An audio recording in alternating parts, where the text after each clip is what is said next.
Ang mahimayaong pagpadayag ni Kristo. Mateo Kapitulo 25, versikulo 31. Apan kung muanhi ang anak sa tawo sa iyang himaya, ug ang tanang mga manulunda uban kaniya, unya magalingkod siya sa lingkuranan nga harianon sa iyang himaya. Ang tingog sa Dios na dungog gikan sa langit nga nagpahayag sa adlaw ug takna sa pag-anhi ni Jesus, ug nagtugyan sa walay katapusan nga pakigsaad ngadto sa iyang katawhan.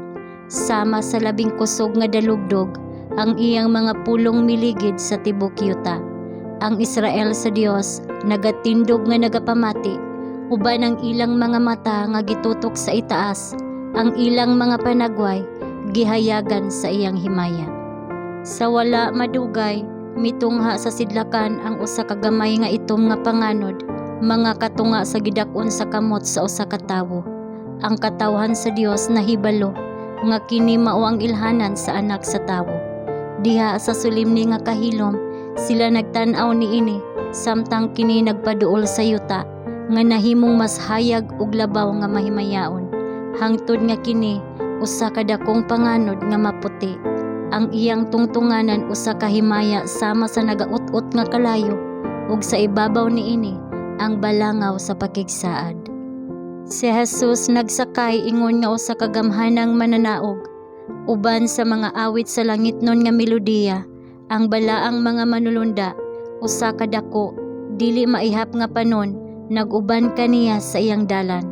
Ang kawanangan daw na puno sa masanag nga mga porma, napulo kalibo, kanapulo kalibo, ug linibo kalibo. Walay panulat sa tawo ang makahulagway sa talan-awon, walay mortal nga hunahuna ang igo sa paghunahuna sa iyang katahom. Ang mga matarong misinggit uban sa pagkurog, kinsa ang makabarog. Ang awit sa anghel gipahilom, ug adunay usa ka yugto sa makalilisa nga kahilom.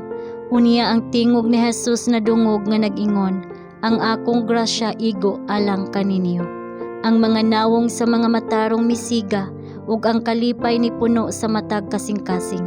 Ug ang mga manulunda naghampak ug mas taas nga nota ug na nag-awit pag-usab. Ang hari sa mga hari mikunsad sa panganod nga giputos sa nagdilaab nga kalayo. Ang mga langit giligid sama sa usa ka linukot nga basahon. Ang yuta mikurog sa iyang atubangan, ug ang matag bukid ug isla nabalhin gikan sa iyang dapit. Ang mga dautan nagampo nga ilubong sila sa ilalom sa mga bato sa kabukiran, kaysa sa pagsugat sa nawong niya nga ilang gitamay o gisalikway. Kadtong mulaglag unta kang Kristo ug sa iyang matinumanong katawhan, karon nakasaksi sa himaya nga naa kanila. Taliwala sa ilang kalisang, ilang nadungog ang mga tingog sa mga balaan diha sa malipayong kusog nga pagsinggit. Tan-awa, kini mao ang atong Dios, kita naghulat kaniya ug siya magaluwas kanato.